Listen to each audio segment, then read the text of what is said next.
السلام علیکم ورحمۃ اللہ وبرکاتہ۔ امید کرتا ہوں دوستو آپ لوگ خیریت و عافیت ہوں گے۔ آج کا مسئلہ نہایت ہی اہم ہے۔ مسئلہ یہ ہے کہ کیا ناخن کاٹنے سے وضو ٹوٹ جاتا ہے یا وضو نہیں ٹوٹتا؟ بعض حضرات کہنا یہ ہے کہ ہم جمعہ کے دن آتے ہیں، آتے وقت ہم وضو کرنے کے بعد ناخن کاٹنا بھول جاتے ہیں، تو کیا مولانا اب ناخن اگر ہم کاٹ لیتے ہیں تو پھر دوبارہ وضو کرنا ضروری ہوگا یا بغیر وضو کے نماز ہو جائے گی؟ تمام تفصیلات مختصر انداز میں انشاءاللہ اس ویڈیو عرض کروں گا۔ امید کرتا ہوں کہ آپ تمام حضرت اس ویڈیو کو مکمل دیکھیے گا۔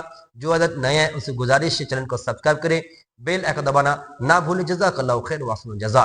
دیکھیے رب کریم نے سورہ حج آیت نمبر 78 ارشاد فرماتے ہیں وَمَا جَعَلَ عَلَيْكُمْ فِي الدِّينِ مِنْ حَرَجٍ۔ رب کریم نے دین میں تم پر کوئی تنگی نہیں رکھی ہے۔ اللہ رب العزت ہمارے لیے اور آپ کے لیے دین پر عمل کرنا، دین کو اپنے زندگی میں اپنانا بہت ہی ایزی و آسان بنا دیا ہے، کوئی مشکل نہیں ہے۔ شرط یہ ہے کہ عمل کرنے والا میدان میں چاہیے۔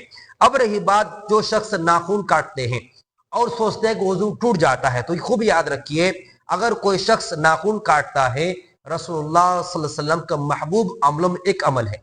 حضور کیا فرماتے ہیں کہ اسلام کی فطرت وہ 5 ہے۔ اسلام کی فطرت کتنا میرے بھائی؟ 5 ہے۔ ان میں سے سب سے پہلا نمبر کیا ہے کہ موچھ کا کترنا، یعنی موچھ کاٹنا۔ نمبر 2 بغل کا بال اکھاڑنا۔ نمبر 3 زیر ناف کے بال صاف کرنا۔ نمبر 4 ختنہ کرنا، اور نمبر 5 اینڈ میں ناخن کا تراشنا۔ یہ 5 اسلام کے فطرت میں سے ہیں، اور رسول اللہ صلی اللہ علیہ وسلم نے ان 5 چیزوں کو باقاعدہ سر انجام دیتے تھے۔ اور 4 چیزیں جو ہیں، اور 4 چیزیں 40 دن سے پہلے ہمیں کو صاف کرنی چاہیے۔ رسول اللہ خود فرماتے اگر کوئی شخص 40 دن پار کر دیتا ہے اور تمام چیز صاف نہیں کرتا ہے، اس کی نماز مکروہ ہوگی۔ نماز لوٹانے کے بارے میں بعض علماء نصیحت فرماتے ہیں۔ تو خیر یہ 5 چیزیں ہیں اسلام کی فطرت میں سے ہیں۔ اب رہی بات کوئی شخص اگر باوضو ہوئے، اور باوضو ہونے کے بعد جمعے کی سنت میں ایک سنت ناخن کا تراشنا، ناخن کا کاٹنا، اس ناخن کا بھول گئے، اب پھر غسل کرنے کے بعد، وضو کرنے کے بعد مسجد آنے سے پہلے ناخن کاٹ لیتے ہیں، اور اس کے بعد کیا کرتے ہیں مسجد میں آ کر بغیر وضو کی نماز ادا کر لیتے ہیں، تو یاد رکھیے اس کی نماز بالکل ہو جائے گی، کوئی کراہت نہیں، کوئی کباہت نہیں ہے۔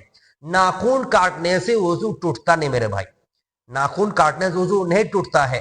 آپ ناخن کاٹنے کا بغیر وضو کو نماز ادا کر لیتے ہیں، آپ کی نماز بالکل ہو جائے گی، کوئی کراہت نہیں ہے۔ ہاں یہ یاد رکھیے گا کہ ناخن کاٹتے وقت بلڈ نہ نکلنی چاہیے۔ اگر آپ کا ناخن سے خون نکل آتا ہے، بس وقت جب پیر کا جو موٹی انگلی ہے آپ اس کو اگر کاٹتے ہیں وقت بڑھیا سے، تو بلڈ تھوڑا سا وہ بھی ہمسم کھاتا ہے، لگتا ہے یا کون شیر ببر میں ٹکرا رہا ہوں، تو اگر آپ اس کو کاٹتے وقت احتیاط کیجیے گا تو انشاءاللہ آپ کو ناخن نہیں کاٹے گا۔ بلڈ سے کاٹ رہے ہیں، مشین سے کاٹ رہے ہیں تو کوئی مسئلہ نہیں ہے۔ تو ناخن کاٹتے وقت اگر خون نکل آتا ہے تو آپ کو وضو ٹوٹ جائے گا۔ کیونکہ خون نکلنے سے وضو ٹوٹتا ہے۔ حدیث میں ہے ابن ماجہ کا حدیث نمبر 1221، حضرت علی رضی اللہ فرماتے ہیں کہ جب آدمی کو قے آ جائے یا ناک سے خون نکل آتا ہو، بلڈ نکل آتا ہو، نماز کی حالت میں ہو، تو نماز توڑ کر وضو کرے اور آپ نماز کو کمپلیٹ کرے۔ اس سے پتہ چلتا ہے کہ اگر حالت نماز میں ہو یا باہر میں ہو، اگر آپ کا ناک سے بلڈ آتا ہے یا بدن کسی سے بلڈ نکل کر بہ جاتا ہے تو آپ کا وضو ٹوٹ جائے گا۔ اور دوسری آگے بڑھ کر رہا ہوں کہ وضو 8 چیزیں ٹوٹتا ہے میرے بھائی، ناخن کاٹنے سے نہیں۔ سوٹ سمجھ لیں، تفصیل ویڈیو ڈالا ہے آپ دیکھ لیجئے گا۔ نمبر 1 پیشاب پخانہ کرنا، یا ان دونوں راستے کسی چیز کا نکل جانا، بلڈ کا نکل آنا۔ اسی طرح آپ کا کیا ہے کہ پیچھے کے راستے سے ری کا خارج ہو جانا، ٹیک لگا کر سو جانا، بے ہوش ہو جانا، مجنون ہو جانا، دیوانہ ہو جانا، ٹھیک ہے۔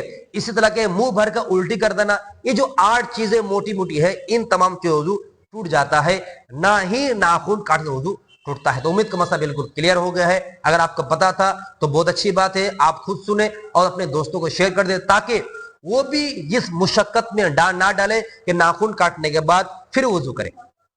مسئلہ کلیئر ہو گیا؟ دعا کی درخواست ہے۔ السلام علیکم ورحمۃ اللہ۔